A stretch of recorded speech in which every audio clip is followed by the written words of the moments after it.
Good day, guys. Welcome to today's live stream, and we are going to be discussing a very important topic that somebody asked: can you become a pilot after O levels?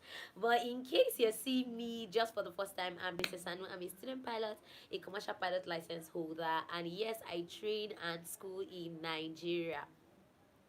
And guys, actually, in this edition, okay. Guys, in this particular edition, I am going to be talking expressly on some of these things that I just talked about.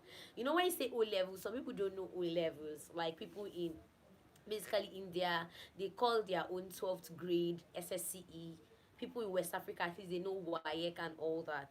So O level is like maybe the kind of exam you're going to write the moment you are done with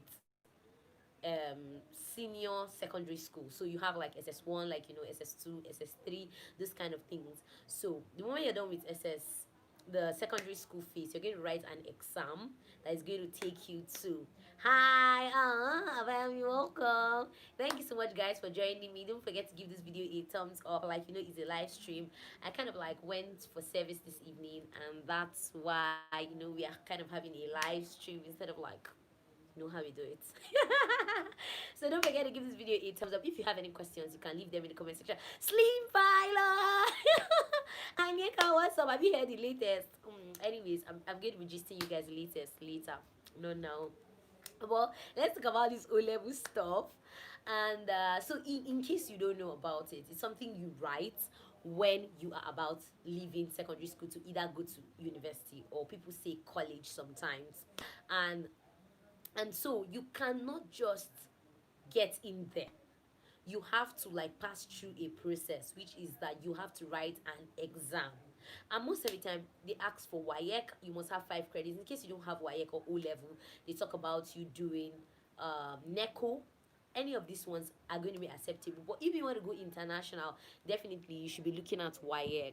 Anointing Philip, welcome. We are here, not enough subsidies, right? And they are doing, thank you so much. Don't forget, as you come on board, you can leave your questions. If you have any questions, do well to give me a thumbs up, like the video, share with your friends, and you know how we do it. So, guys, before I get so distracted, let me continue what I was saying. So, the moment you're done with O level, you must pass. That is, you must have 5 credits, at least 5 credits. And these 5 credits, if you want to do come into aviation, or if you want to fly, it needs to be physics, mathematics, English. At least these three must be there. Some people talk about, okay, geography as an added advantage, and yes, I agree. Geography is an added advantage. In fact, in most flight schools, they are going to put it there that if you've done geography is an added advantage for you. So these are some things you should consider. If you've done geography, it's a very, very good advantage, because when you come to flight school, these are some things that are going to talk about, and you are really going to enjoy it. Anyways, you're going to enjoy it. So if you've done it, that's fine. Some also talk about chemistry. I don't Chemistry is also important in aviation, but not really like very, very much important, but it's also important. But the main three subjects that are so important, like we all know: mathematics, English, and physics. So you cannot say, okay, the moment you just get your O level, you're going to be going straight to become a pilot. There's a process. So the moment you're done with that, you will now have to apply to getting into a flight school. Getting into a flight school, some flight schools need you to write evaluation exams, or what they call entrance exams, or what some other people call post UTME, the way the university does it. But for flight school, it's not seen as post UTME, it's seen as an evaluation exam, especially here in Nigeria. And that evaluation exams comprises of several subjects, which include physics, mathematics, and English. So they are going to ask you questions on this. Sometimes maybe they select like 50 questions for each of them. Sometimes it can be just 20 questions. It just depends. But they are going to be selecting questions for you. So if you're preparing for that exam, you have to read in relation to this courses.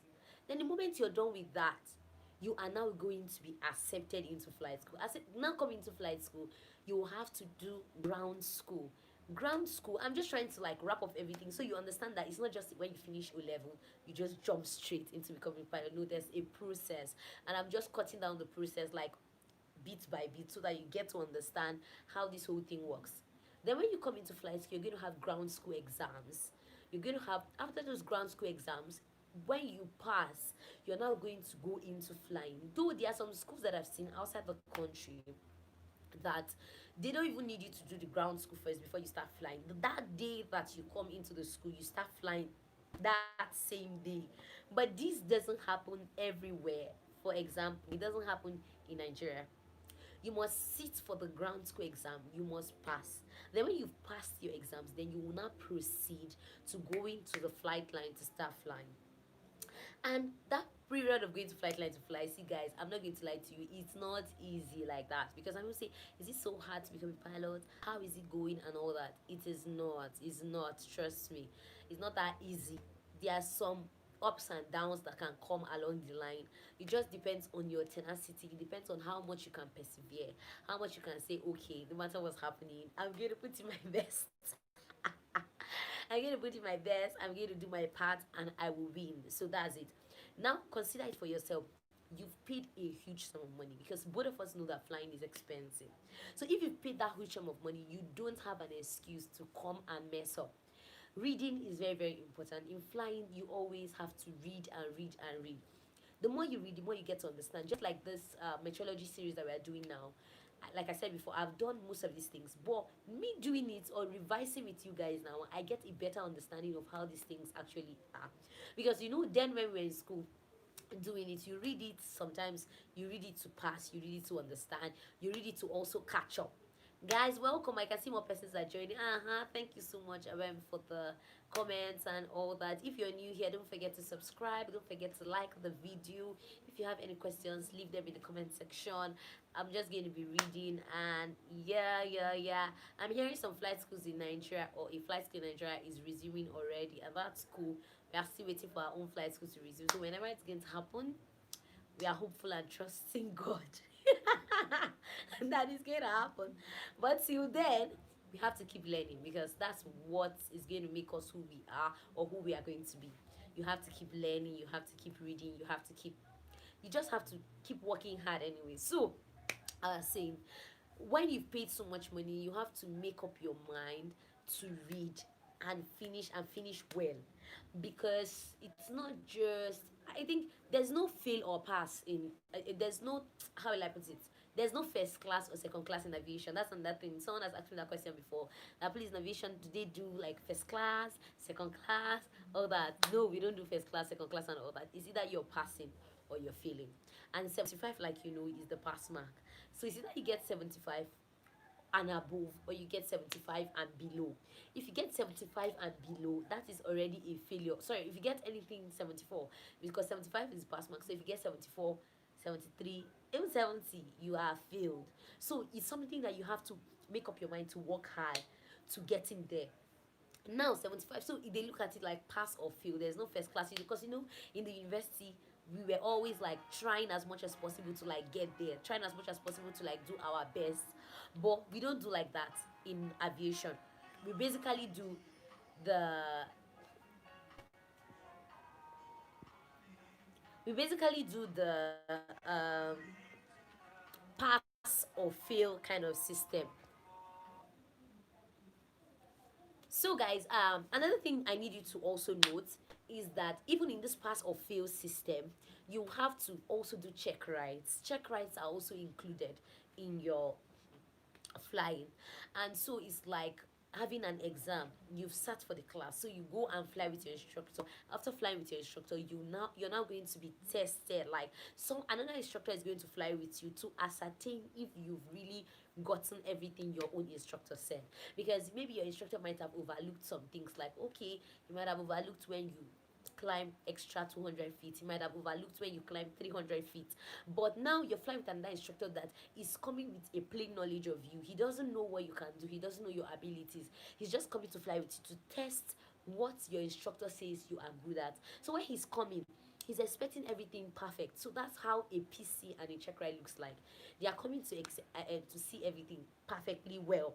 And so you have to prove to them that everything your instructor said that you know how to do, you can actually do it, and do it well. So it's not just a straight process. At the moment you finish O levels, you just jump into becoming a pilot. No. WW entrance. Welcome, welcome. Hi, hey, hi, hey, hey. Thanks for joining. Don't forget to give this video a thumbs up. And we are talking about the fact that somebody asked a question: can you become a pilot immediately after O levels? And I'm trying to clarify and break these things down. So if you have any questions, you can leave them in the comment section. And if you're confused about anything, just let me know. You can either send me an email, you can follow me on my Instagram page at Princess Anu TV. Yep. And you know, there are so many other things that we are going to be discussing even in this week. Don't forget, we still have Sunday live streams. Yep. So after this live stream, I'm still going to be seeing you on Sunday. But now, guys, another thing I want you to note is that for every stage, there is always a building block. Aviation is a building block. What you learn in PPL phase, you're still going to be needing it in CPL phase. What you've learned in CPL phase, you're still going to be needing it in the next phase. So there's nothing like, okay, I've done this one and I'm forgetting about it. Just like sometimes we do in secondary school and even in the university. I promise you, we do this in the university most of the time. I know some courses that if they ask me now, like, okay, what and what did we learn? Like, what and what did we learn in this particular course? I will be thinking about it. I will be trying to remember because it's like you learn in the, you studied this in year one, and you just jump over to year two. They are not even talking about what you studied in year one. So you see, but aviation is not like that. What you learned in PPL phase, you're still going to need it in CPL phase. You're still going to be needing it in the next phase. So you keep going higher and higher and higher. Thomas Alex, welcome, welcome, welcome. Nice that you're here in the live stream. Don't forget to give this video a thumbs up. I can see your question. He has the job opportunity for CPL holders in Nigeria. I'm going to be sincere with you. I've not really gone scouting for jobs in Nigeria yet because obviously you need your instruments and your multi-engine rating because most of the jobs that we have here in Nigeria, you need to be instrument rated and you need to have your multi-engine rating. But generally, asking for my senior colleagues and all that, I get to discover that actually is a little bit choked up. But if you have the money to go for ratings, I think there are opportunities. And there's also something I advise you to watch. Check out the interview that we had on this channel with an airline pilot. So I'm still going to be leaving the link after this video is uploaded here so that you can check that out. But I need you to just go to the channel, check the interview that we had. You will see the way he expressed himself concerning finding jobs in Nigeria. I have a multi-engine rating, but I am an Indian. If you have the money to go for like a rating, we'll check the interview. Okay, wow, that's beautiful. It's good that you check the interview. It's not difficult to like get a job if you have the money to go for ratings. Because what happens with us here in Nigeria is that they tell you to go do a rating of like 8 million or 11 million or sometimes 50 million, and this person is just leaving flight school. The person is still trying to like stabilize. So when you think of the money you spent already for flight training and now coming to spend this amount of money already for a rating that you need to even be sure they're going to give you the job. So these are some things that actually slow people down in the getting of jobs. It's not as if there are no jobs because obviously people are still looking for pilots, but it's the money. You know, aviation is all about money, money, money. Okay, I can still see another question.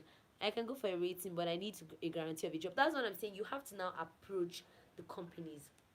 Approaching the companies, they can give you a guarantee that okay, if you have the rating, you can go and come back. We are going to employ you. So the best thing is for you if you can get a guarantee like a write up from them saying that okay, we are saying we are going to give you the job. Go for the rating and come back. You're likely going to get it, but just staying and thinking okay there's no job and all that, I don't think that's a good way. There are jobs everywhere. The only thing is the money sometimes, and sometimes to age limits. Some companies can say okay they're looking for people 30 years and below, they're looking for people 35 years and below. So that's why it's always good to be fast in your training. Seriously, that's something that I think about, especially during this period that they had to shut down. You know, life is not waiting for anybody. Life is not waiting for anybody. Life is moving on, and you see companies putting age restrictions for their jobs. Like you must be 13 years. You must be correction 13 years. That's too low. You must be 30 years. You must be like 35 and below for you to get a job. So those are some things that stop people. uh okay, which airline do you recommend to ask? I'm 20 now. Wow, beautiful. 20 years you're done with multi-engine instruments and all that. That's really, really great. Currently I can't recommend any airline because I'm live on air, but you can message me on my Instagram page. But generally, we don't really have so much airlines even there. You can just handpick them. So just check online for these airlines. Follow them on their Instagram pages. Check out pilots. What I always advise: check out pilots that are currently flying there. Ask them the situation on ground. Ask them how far. If you can come to Nigeria, come to Nigeria. Go to those airports. Go there.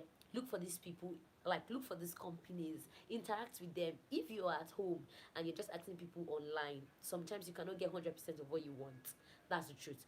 But you can even get to an extent some kind of information when you express yourself in the right way, because I think approach matters. If you meet somebody online and you approach the person with a cool and nice way, and you talk to the person very well, the person is willing to open up to give you more information. But if you don't approach the person in a cool way, the person might just give you like surface information that you might have to go there to now get more information. So if you approach whoever you're talking to in a cool way, the person can give you an information that even when you come on ground, that information is going to be really, really so much useful for you. So that's my own advice I'm going to give concerning getting a job. Erodari, welcome. Andrea Janet, welcome. Please, how many hours do you live with in NCAT? Okay, in NCAT, basically, they always tell us that we are going to be living with an average of 250 hours. But if your training is fast, that means if you're not repeating exercises, there's a likelihood that you might leave NCAT with less than 250 hours. Let me be sincere with you. Like me, currently, I don't really have hours that are close to that 250. Seriously, yes, I have up to 200 hours, but I don't have close to 250 yet. So, but if your training is fast, if you're not repeating exercise, you might live with a little bit less than 250.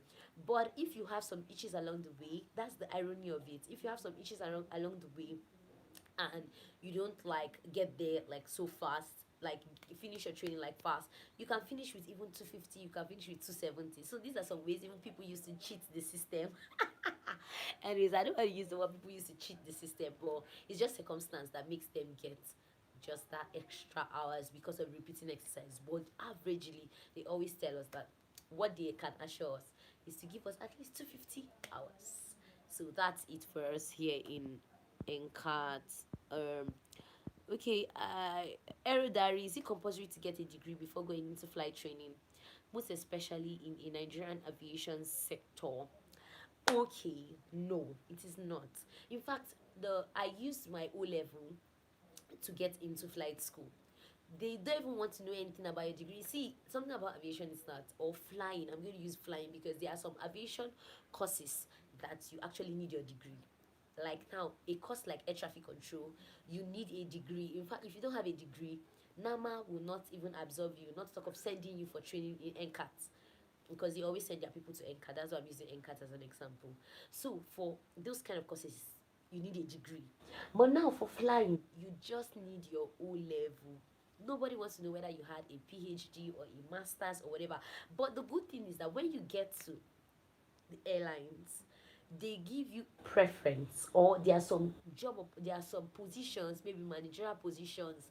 I'm talking based on what I've heard anyways. Managerial positions and some maybe like upgrading that they can do for you because you have a degree, and based on how they see you of coordination, because there's something a degree does. It makes you versatile, like universal. You went to university, you can relate to people, not just about yourself, not just like thinking low.